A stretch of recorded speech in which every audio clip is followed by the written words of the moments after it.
All right, so we've got the inner sleeved in the outer now. Just to give you a look at how this looked after. I mean, still a little bit of denting.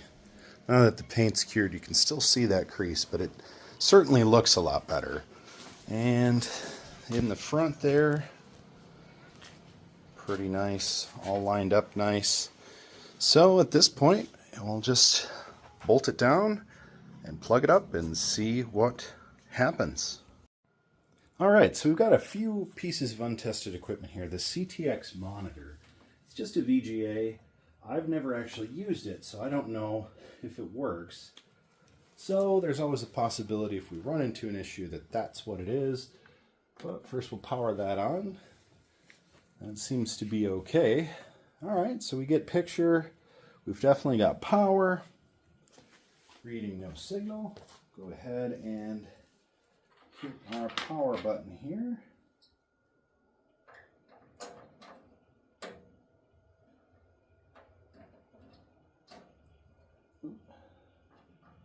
Just kind of get it lined up. This has that front plastic piece.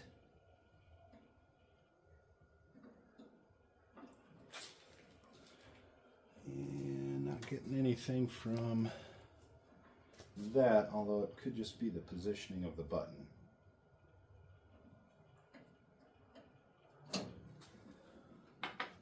So we're going to try and hit that with just a little Torx screwdriver.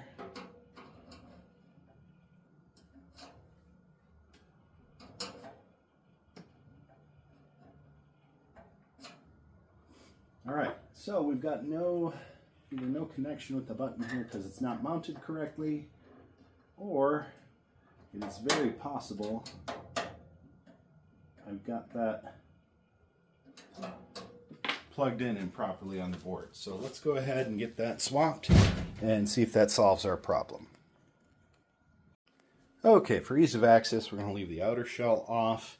I'm pretty sure I had the front button just wired one pin off. So that's probably why it just wasn't registering anything.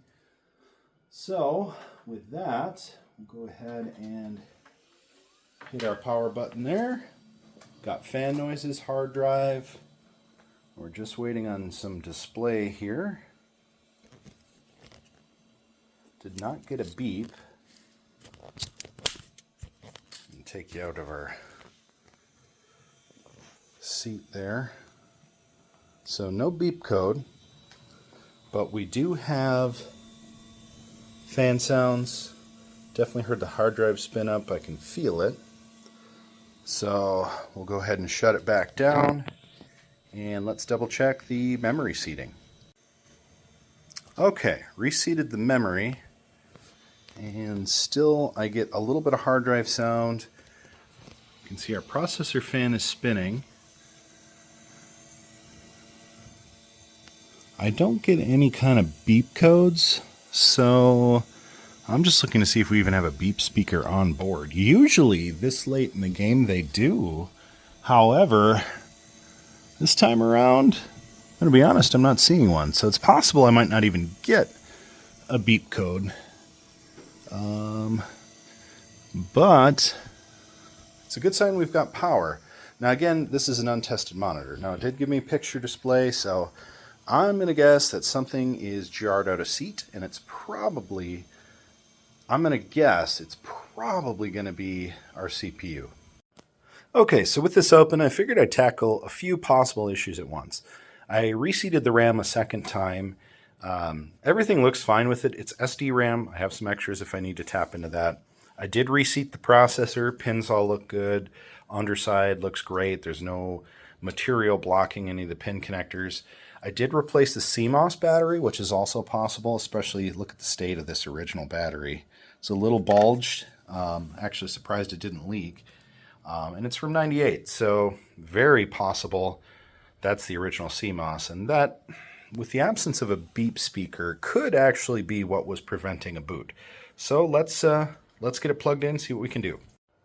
Okay, so last time I plugged this in, it actually booted as soon as I plugged in the power. So we're just gonna plug it in, and yep, Fired up right as I plugged in the power.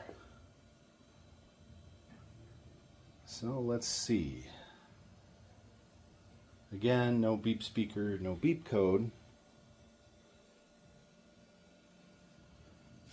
It's possible this monitor is not receiving signal.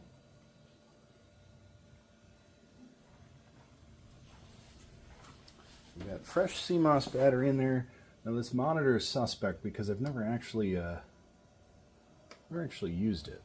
So it's possible it's just not receiving a VGA signal anymore.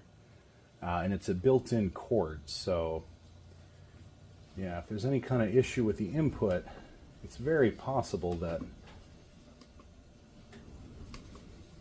that could be our issue. So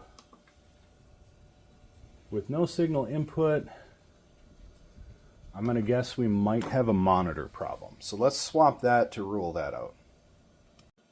Okay, so we swapped monitors to an HP, plugged it in, and that one fired up right away.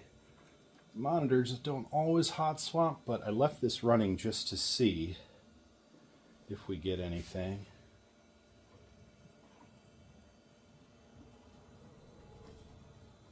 And nothing so far.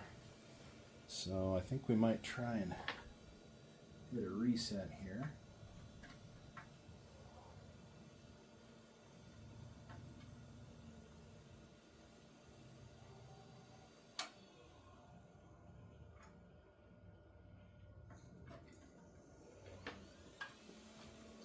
Okay, and again, it sounds like everything is operating as intended. Hard drive sounds, fan sounds, everything seems to spin up, so I really don't think 2 monitors in a row would be bad. So memory issue is next on tap, and beyond that, it's possible it's a dead processor too. The board itself is so clean, I can't imagine the board is bad, but that's a possibility as well. Let's go ahead and take the next step. Always keep spares of everything. I got some extra PC100. I actually have more socket 7 processors, but I want to see if this one works, and memory is usually the thing to fail. So let's swap it out and see what we can do. Okay, we just swapped one memory stick. I have another one here, but we're going to start with one and just see what we get. I'm assuming this is going to boot right away, or at least power up anyway. And I see we've got display. There's our Compaq logo. Testing the memory. It should hit 64 okay. 56.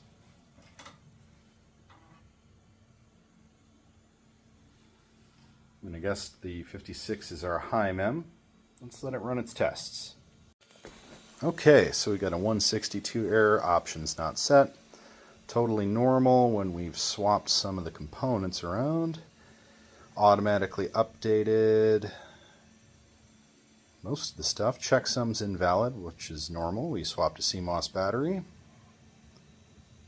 Still guessing that CMOS battery was bad just because it was pretty bulged and looking pretty gross, so I feel good about putting a new battery in it regardless. We've got a boot to Windows 98. Let's just see how far she runs,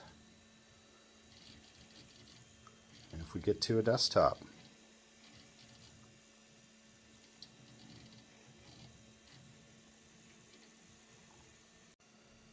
Alright, so first off, of course, I don't have a mouse connected, and that's totally fine. Can always get a mouse on there. It's a Compaq Presario Internet PC, and looks like the last user was Megan. Smart to have a logon for Windows 98 and a password. So we know we have a good boot. We'll have to do some cleaning on this hard drive to get any personal information off of it. But there you have it. The restoration was worthwhile. Next video we'll do on this, we'll get it all together, get it running, and I think we're going to go ahead and just test this out and see what it can do with some games.